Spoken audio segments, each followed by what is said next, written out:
Hello and welcome back to day 19 of my little horror recommendation series. And it's a new day and we need a new cocktail. I took out this like silly looking glass that I found online and I put some ice in it and I'm gonna put in some dehydrated orange slices. I'm gonna break it down a little bit more because the top lid of the glass is like very weird. Now I'm gonna be honest and say like for this cocktail I have in mind some lime, fresh lime or fresh lemon slices have probably been better, but this was all I had. Dehydrated orange slices. I cannot speak today either.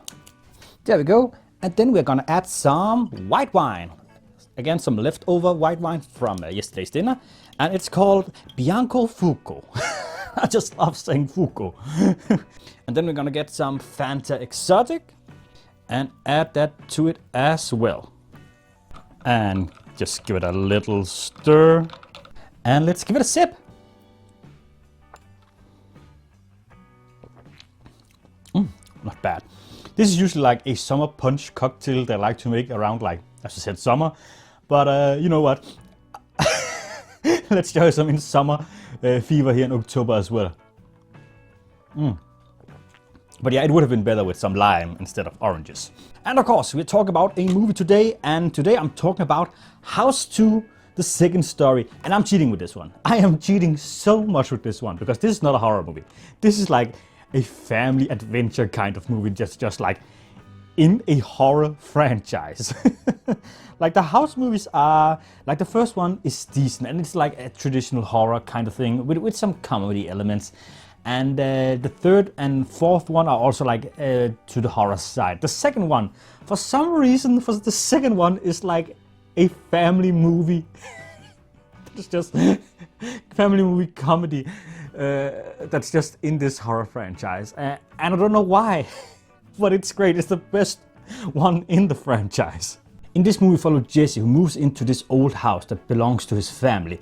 In this house, his parents was murdered when he was just a baby, so he has like this weird connection with it. And the house looks so freaking. It used to belong to his great-great-great-grandparent, I think it was, who was this like cowboy and adventure rolled up into one. And yeah, as they explored the house, they found out there's like this treasure that the great-great-grandparent had found, this crystal skull that seems to be like incredibly valuable. And they would try to find out where he has hidden that. And they assume that he has taken it with him in the grave and buried himself with it. But when they dig up his grave, they find out he's still alive as a zombie cowboy, kept alive by the magic powers of the crystal. And I just love saying the word zombie cowboy. It just rolls off the tongue like it's like meant to be. And he's like the most adorable zombie cowboy ever. I freaking love him in this movie. There's something so endearing about him. But it's not all just fun and game and reconnecting with old dead relatives. Because there's another zombie cowboy, an evil one who was the rival of Jesse's grandfather when he was alive. And he's trying to take back the crystal skull to use the magic powers for himself. And that skull can do a lot of weird stuff. It can like affect both like time and dimension in a way. So when the skull is put on its place, somehow it can just turn parts of the house into like the past. And this room, when you enter that, you're back with the dinosaurs, or in a Mayan temple where they're trying to sacrifice a young woman, and I don't know what. It is. Half of the budget for this movie must have been drugs. I refuse to believe otherwise. And it has so many fun elements. We see that guy who's in like Cheers, I forgot his name, which is fun because like the guy who played Norm was in the first House movie. And in the second movie, his friend is in this one, and he plays a electrician who's like seems like a bumbling fool, but it turns out he's also like an adventurer, and he's like an excellent adventurer and sword fighter. And it's like, how do they come up with this shit?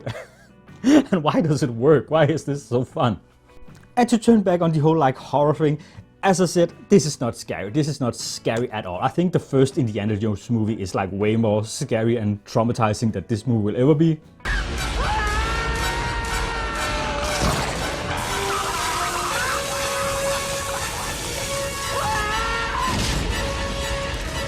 So I would like to call this like baby's first horror movie. So if you're like a horror loving parent who like wants to introduce your child into like the horror franchise, this might be like a gateway movie that is like perfect for that. Or if you have like if you're a horror fan and you have a friend who's like super against horror movies, again, this is a gateway movie. Just introduce them to this thing. Get some alcohol or drugs or whatever and put this thing on. I didn't say that part about drugs, please ignore that. I don't condone that, I think. So yeah, I'm looking for any excuse to talk about House 2, and here it is. And that has been it for day 19 of my horror movie recommendation series. Thank you all for watching, and hopefully I'll see you guys again tomorrow. And until then, take care.